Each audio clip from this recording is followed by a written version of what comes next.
So see, last time we derived the equation for output voltage in case of inverting amplifier, right? And over there, we observed that VO or the output voltage, it is independent of the open loop gain of op amp. Is it?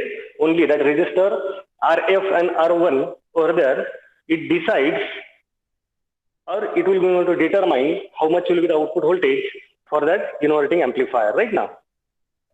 That equation was VO equals to minus RF by R1 into V in. Is it? So it indicates the output voltage, it is dependent only on RF and R1 and independent of open loop gain of that op amp. Now we will see for non-inverting amplifier right now. Last time already I told about where the input is applied and all that. Is it? Again, see why we are calling it as a non-inverting amplifier, because the input is applied to the non-inverting terminal, while inverting terminal through resistor R1 it is grounded. And to limit the gain, there is a negative feedback. That negative feedback, it is provided by using a feedback resistor, that is RF, right? Now various currents are considered, like I3, that is nothing but current flowing through the third terminal. Pin number 3, that is nothing but non-inverting input. Then pin number 2, that is nothing but inverting pin, and accordingly that current is mentioned as I2. Okay. Then a feedback current flowing through the feedback resistor RF is nothing but IF, and current flowing through R1 is I1. Okay. Now already last time I told about that 2 to 3 important points that always you have to write. That is nothing but, first point was as that Ri is equals to infinite for ideal op amp. Input impedance is infinite, and that's why the input current, that is nothing but I2 and I3 is equals to 0. So the same thing you have to note down over here also. I2 equals to I3 equals to 0 as Ri is infinite, right? Similarly, second point was that is virtual ground concept. What that virtual ground concept says, the non-inverting potential is equals to the inverting potential, right?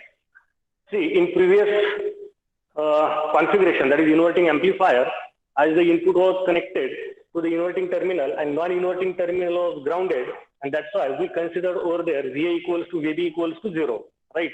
But in this case, you have to write VA equals to VB equals to V in, because that input is applied to the non-inverting terminal. That means potential at node A is nothing but V in, and the same node appears at node B by that virtual ground concept. That is the basic main difference that you have to remember. Okay.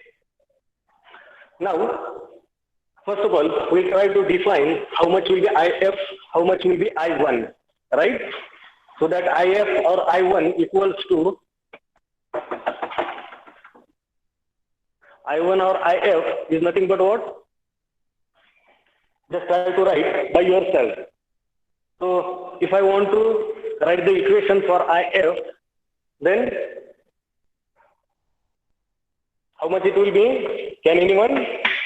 IF equals to VO minus VA, sorry, VB, not VA, VO minus VB divided by the value of that RF. Is it correct? IF equals to VO minus VB by RF, right now. That is equals to, what is VB? VB is nothing but, already we mentioned, that is nothing but V in. So that IF is equals to VO minus V in divided by RF, right? VB is not 0 in this case, remember. By virtual ground concept, as VA is nothing but V in, so the same potential we have to consider at node B, is it? So VA equals to VB equals to V in, right? Any doubt? Am I audible properly? I just checked. The blackboard is also properly visible. Is it okay? Yes, sir. Okay. So consider this equation for IF. as equation number 1. And similarly, another current, that is nothing but I1, we have to define I1 equals to, again, the potential difference across that I1. That is nothing but VB minus 0, right now? VB minus 0 divided by R1. Why I taken this 0? Because it is at ground potential. Another terminal of that resistor R1 is at ground, right now. So current flowing through that resistor R1, it will be the potential difference across that R1 divided by its own resistance, and that is nothing but R1. And that's why I written VB by R1, right now. So you can write simply this one. Therefore, that I1 equals to VB by R1, and that is nothing but, what is VB? By virtual ground concept, that VB is nothing but V in, right now. So I1 equals to V in by R1. So consider this one as equation number 2, right? Similarly, if we apply KCL at node B, that KCL says what? As IF is equals to I2 plus I1, right now. If you apply the KCL at node B, you will observe there is one incoming current and two outgoing. That's why we have to write that IF equals to addition of outgoing, that is I2 plus I1, right? And I2 is equals to 0. Already we define it because of infinite input impedance. Therefore, we have to write IF equals to I1, right? And what is IF and I1? It is already available. So VO minus V in divided by RF equals to V in by R1. Correct? Now see, we are interested in what? Closed loop gain of this circuitry. That closed loop gain is nothing but, we will call it as AVF. As it is in closed loop configuration, that means with feedback, AVF is nothing but VO by V in, simply. Right? So if you rearrange all these terms properly, that means like VO by RF equals to V in by R1 plus V in by RF. You will get this one, right? And when you will rearrange the terms properly, you will observe that VO by V in, VO by V in is equals to, you will get 1 plus RF by R1.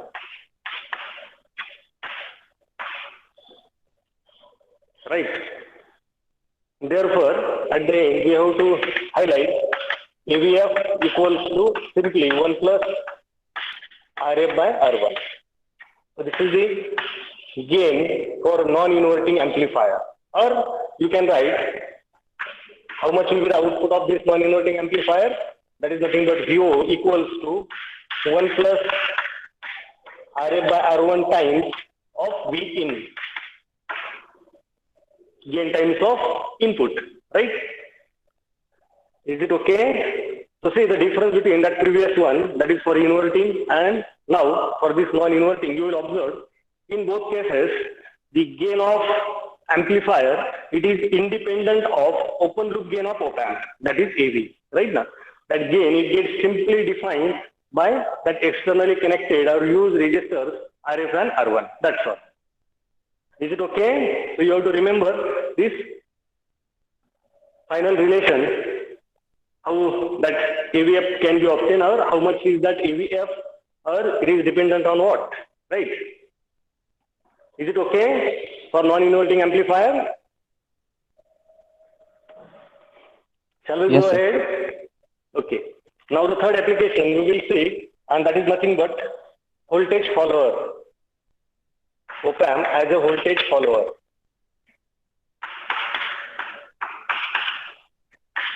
This is also known as a buffer. Remember this word.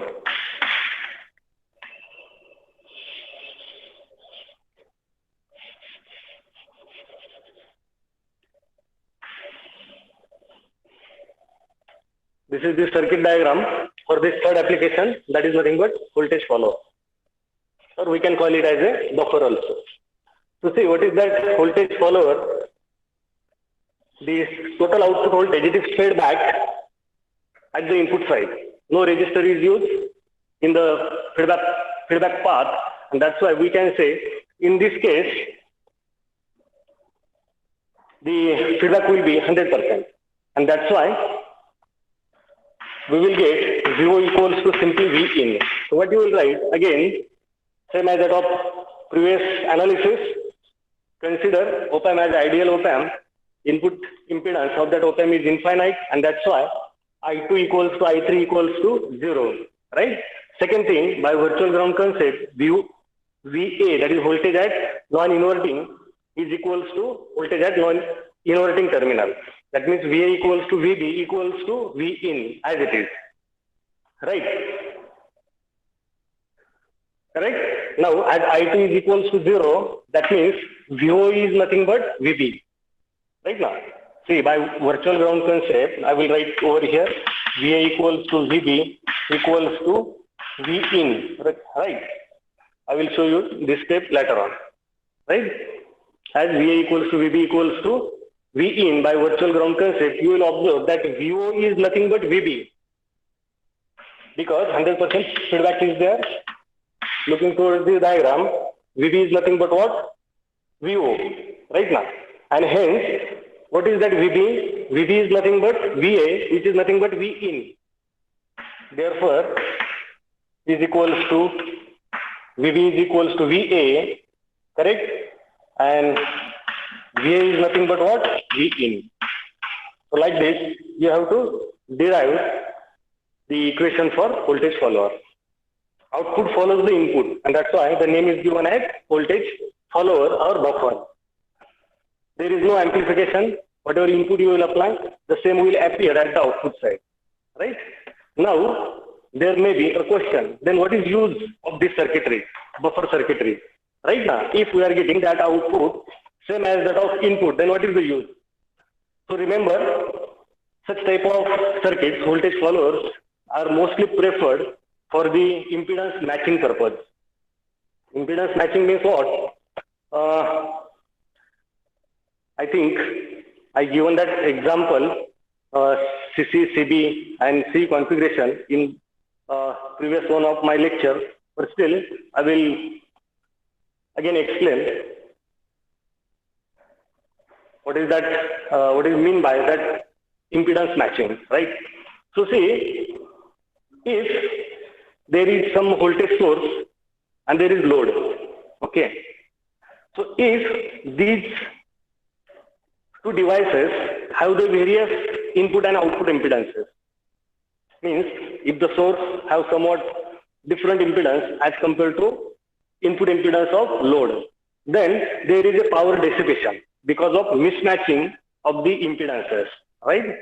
So to have the maximum power transfer between source to load, there is a need of impedance matching, right?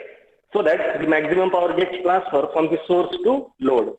So such type of circuits, that is buffers, having unity gain, we can say, the gain is unity. Whatever the output we are getting, that is same as that of input, right? So here we can say the gain is unity, right? So such type of unity gain amplifiers or buffers or voltage followers are mostly used for the impedance matching purpose. That's why, right? Now we'll switch to the next application that you might have studied again in your first year syllabus, and that is nothing but op-amp as integrator. Have you heard this word, op-amp integrator?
Okay, so this is the simple diagram for this next application, that is nothing but op-amp as a integrator. Okay. So see, you will observe in the feedback path, there is a capacitor instead of resistor, right? So see, as capacitor is used in the feedback path, according to you, the working of this circuitry, will it be dependent on, see what I am asking, looking toward this circuit diagram, as feedback component is a capacitor instead of previously studied, that is resistor, the working of this circuitry, will it be dependent on input signal frequency? What do you think? So just think on it. The working of shown circuitry, will it be dependent on input signal frequency or not? What do you think?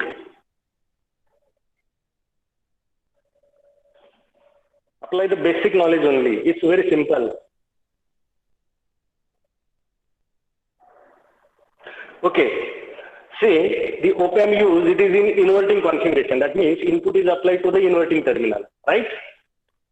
In inverting configuration, what is the output voltage?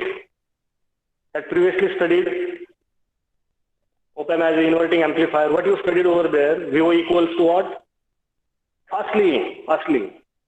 Just test yourself. VO equals to minus RF by R1 into V in. Yes or no? Previously, what we derived?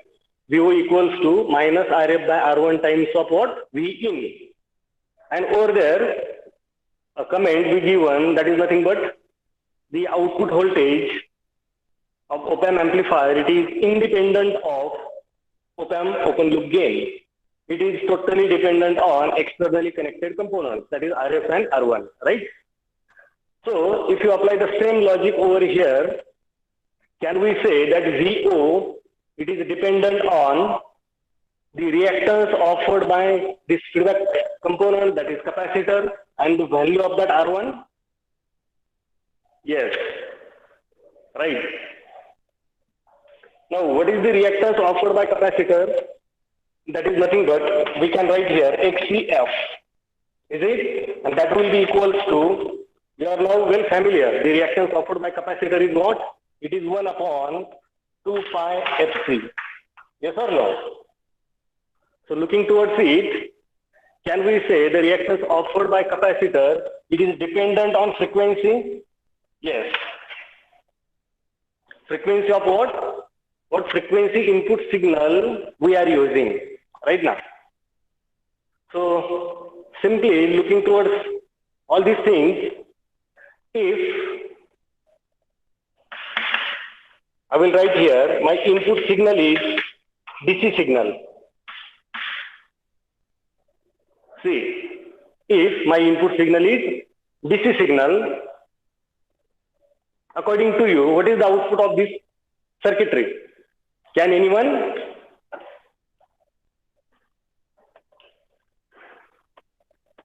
Right. If input signal is considered as a DC signal source. Okay. Just first of all, let me know how this capacitor will going on to behave if the applied input signal is DC signal or DC voltage source. If this V in is DC, I purposely written here in that circle as a V in. I do not define it is AC signal or DC signal right now. In general, I consider it as V in. So first consideration, my first consideration is if that V in is DC, what will be the behavior of this capacitor with that input as DC? Will it going on to act? I will write here current flowing through that capacitor as ICF, this one as I1. Okay. So the question is, how much will be the current through CF? What do you think? If input signal is DC signal. No one?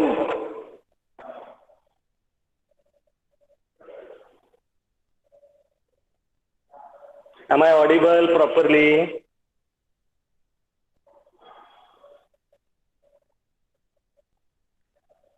Am I audible? Yes, sir. Okay. So why you are not answering so simple questions? If that input is DC voltage, my simple question is how much will be ICF, current flowing through capacitor? That ICF, it will be equals to 0 because as the frequency of that DC signal is 0, the reactance offered by that capacitor will be infinite. So it will be going to act as an open circuit. Infinite reactance means the current flowing through it will be 0 current, right now. And hence, whatever statement I done previously and asked one question, the shown circuitry, will it be frequency dependent or not? So the answer is yes. Whenever we will be going to change the frequency of this input signal, accordingly our VO will get changed. Or we can say the feedback or the closed loop gain of this shown circuitry, it will be dependent on input signal frequency because there is a capacitor in its feedback path. Capacitor, it provides a variable reactance, or we can say the reactance offered by that capacitor, it is dependent on the frequency of applied input signal. And that's why first condition I taken is that Vin is equals to VDC, right? So if Vin is equals to VDC, that VO, it will be saturated output, or the circuitry works in saturation. Works in saturation. Why it will be going to work in saturation? Because that op-amp will be going to work in its open loop configuration. Because as the capacitor will be going to provide infinite reactance, it will be going to act as open, means that feedback path will get open. And in open loop configuration, we already discussed that op-amp offers ideally infinite gain, and practically by considering that example 741, the open loop gain of that op-amp, that is AV is equals to 2 into 10 raised to 5. It is very, very high, right? And if my input voltage, that VDC, if I taken it as a 1 volt, so the expected output voltage, it will be 2 into 10 raised to 5 volt. But this much large output voltage is not possible. That also already we discussed. Maximum possible output voltage is plus minus 90% of VCC of that op-amp, right? So if 1 volt is applied, the obtained output voltage, it will be saturated first of all. And how much saturated? It will not be equals to directly 2 into 10 raised to 5. It will be 90% of VCC. If my VCC is plus minus 12 volt, then the obtained output will be saturated as 10.8. 90, if we calculate the 90% of that 12, right? Is it okay? So this is nothing but ideal integrator. So what disadvantage we observed in ideal integrator? At low frequency, or we can say at 0 frequency, it becomes saturated. And we do not expect the output of that any circuitry as a saturated output, right? Or particularly for this one, that is for integrator. So to avoid that disadvantage of ideal integrator circuit, we can use the practical one. And what is that practical integrator that we'll discuss later on? First of all, we'll see for ideal integrator, what will be the output voltage? VO equals to what? Right? So I will suggest at your end, you just note down that common things. I will not going on to repeat it. As Ri is equals to infinite, therefore I2 equals to I3 equals to 0. Okay. Then second point, by virtual ground concept, VA equals to VB equals to 0 because one inverting terminal is connected to the ground potential. right? Then third point, what is? Write down at your end, looking towards the circuit diagram by applying KCL at node B. By applying KCL at node B, we can write I1 equals to I2 plus ICF, right? I1 equals to I2 plus ICF. As I2 is equal to 0, therefore we can write directly I1 equals to current flowing through capacitor. So we reach up to this point, that is I1 equals to ICF. Are you agree with this? Now, what is I1? Same as that of previous derivation. I1 equals to potential difference across that resistor R1 divided by its own resistance, and that is nothing but V in minus VB divided by R1. And that is equals to, I can write directly V in by R1 as VB is equals to 0. That is potential at node B by virtual ground concept is equals to 0. Correct? Now, next one, that is ICF. What is ICF? Again, it is the potential difference across that capacitor, right now, divided by its reactance. So you can write directly that equation for current flowing through capacitor as ICF equals to CF d by dt of potential difference, that is VB minus VO. This will be the current flowing through the capacitor. As it is frequency dependent, that's why I rewrite it like this, and that is equals to CF d by dt of minus of VO, because VB is equals to again 0. So this is the current flowing through the capacitor, that is nothing but ICF. Now, as I1 is equals to ICF, just compare it, you will get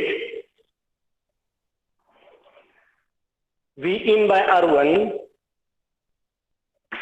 What we can write, V in by R1 is equals to ICF, that is nothing but CF d by dt of minus VO. Okay. Is it okay up to over here?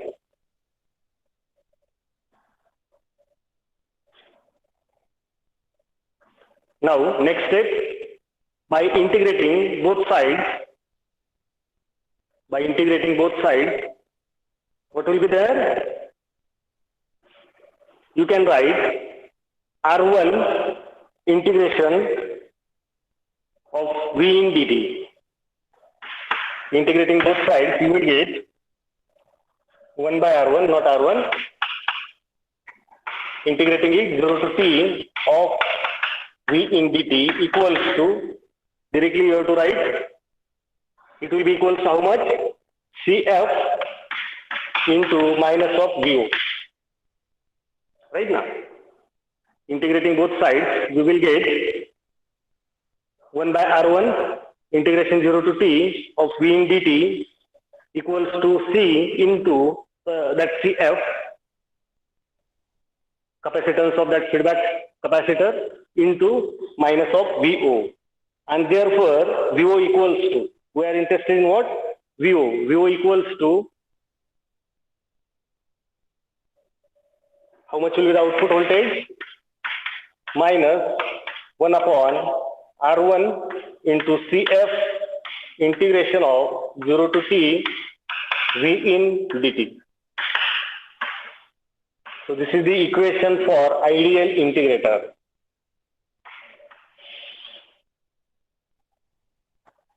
VO equals to minus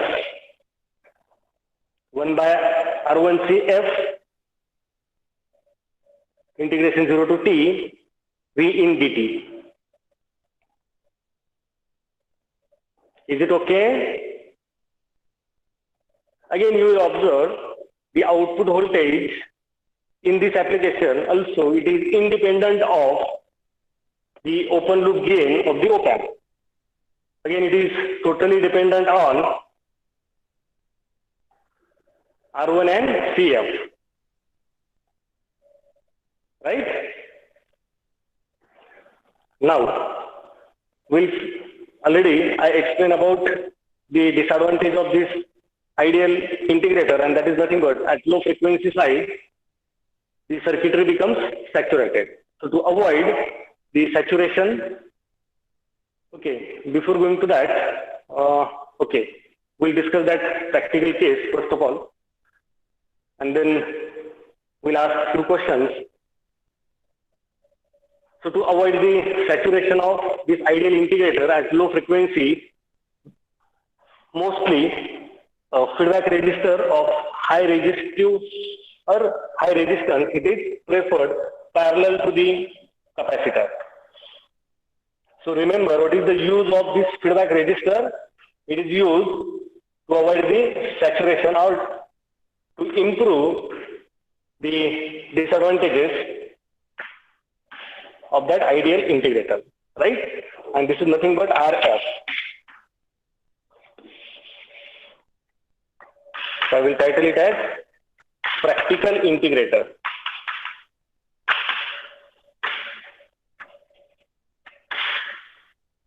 So what is the difference between ideal integrator and practical integrator? In practical integrator, to avoid the saturation of feedback resistor of high resistance, that means RF is very high, it is preferred parallel to CF. Okay. Now I will show one more current through that RF, and that I will call it as IRF. Correct.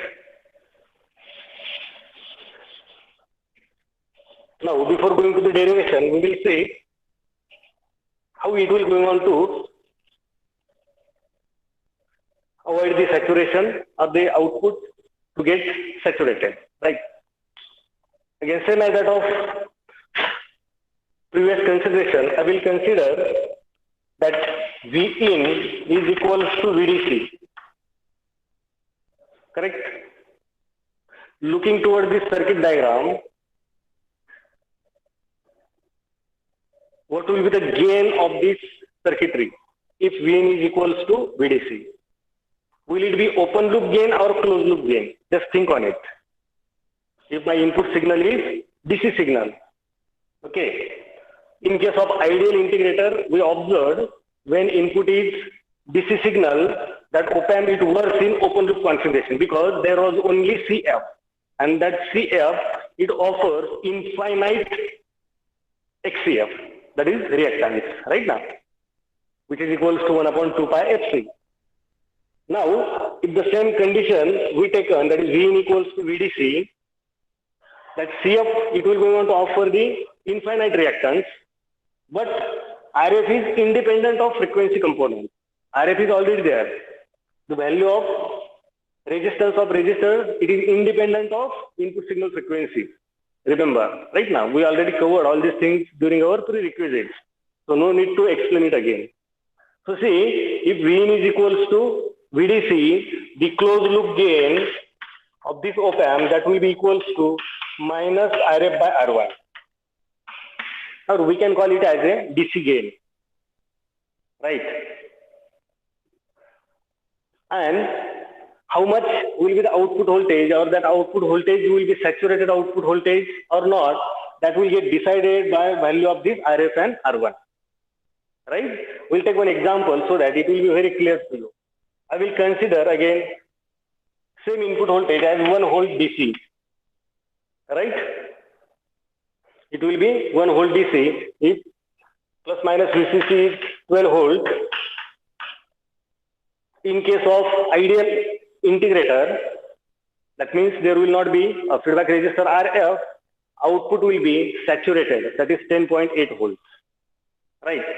If I consider this RF in practical integrator as 10 kilo ohm and this R1 as 1 kilo ohm, okay, and same input signal is applied, that is of 1 volt DC signal, right? Now the obtained output voltage, it will not be saturated at 10.8. It will get decided by value of RF and R1.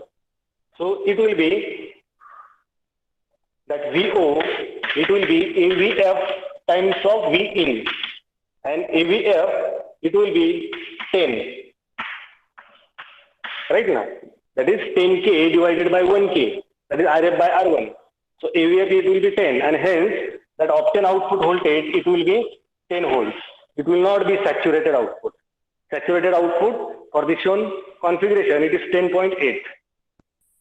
So simply here we can say, by using that feedback resistor parallel to feedback capacitor in ideal integrator circuit, we can avoid the saturation at low frequency, and that is expected. That circuitry should not get saturated, right? Is it okay? Now we'll see the frequency response of ideal integrator first of all. Ideal integrator frequency response.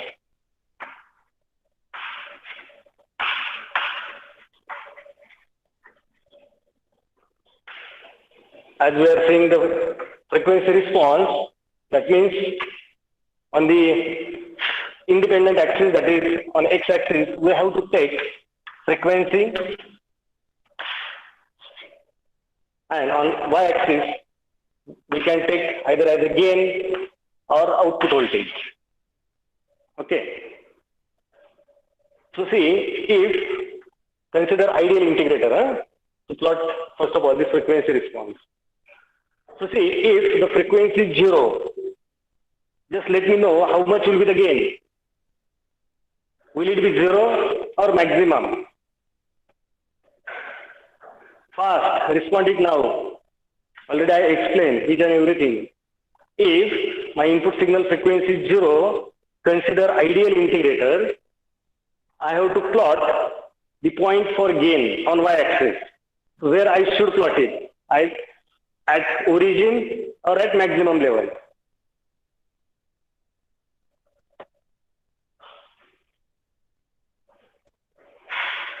No one?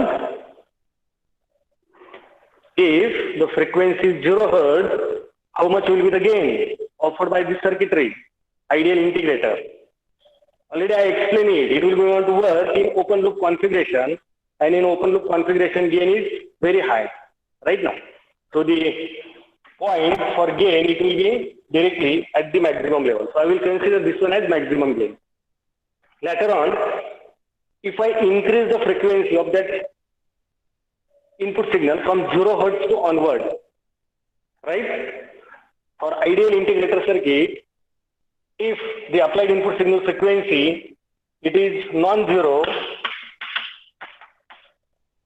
from low to high side, the XCF, that is reactance offered by that feedback capacitor, it will not now be infinite. It will be finite. Okay. At low frequency, for example, suppose it is 10 Hz over here. If the frequency is not 0, if I consider it as 10 Hz, the reactance offered by that feedback capacitor, it will not be infinite. It will be finite. But it will be very, very high because the frequency is very low. XCF will be very high right now. What is the gain of that closed loop integrator, ideal integrator? It will be XCF by R1. Correct. Now, if the frequency is very low, XCF will be very high, while R1 is constant. That means its gain will be very high, right? But will not be maximum. This is the maximum gain. Why it is maximum? Because the frequency was 0 Hz. 0 Hz, capacitor will act as open circuit, and that's why the gain offered, it will be open loop gain, and that is maximum, right? At 10 Hz, gain will not be maximum, but still it will be high. And later on, as I will be able to increase that frequency, what will be the effect on gain? That gain will get decreased because that gain is dependent on value of XCF. And XCF, it is dependent on, well, the amount of frequency, right? So as frequency will get increased, that XCF, it will get decreased.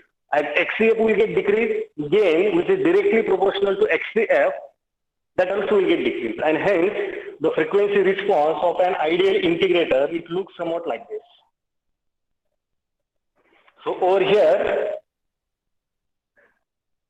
the gain becomes 0.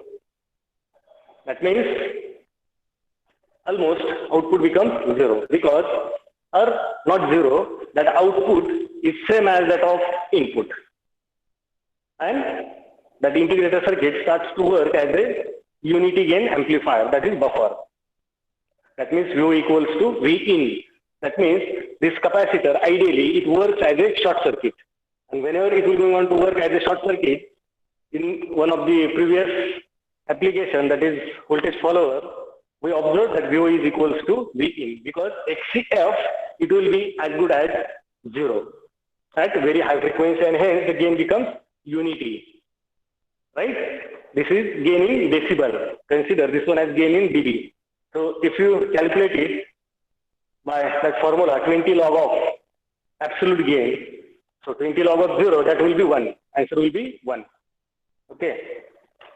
So this is nothing but the frequency response of ideal integrator. Okay. By taking the same example, if we try to plot the frequency response of practical integrator, and what we discussed at 0 Hz, that practical integrator do not provide the open loop gain. It provides the gain which is equals to Rf by R1. It is dependent on that feedback resistor parallelly connected to that CF, right? So remember, at low frequency, the gain provided by that practical integrator, it is Rf by R1 times, and hence later on that frequency response, it gets overlapped on the frequency response of that ideal integrator. So this is nothing but practical integrator, and this response is nothing but ideal integrator. So in ideal integrator,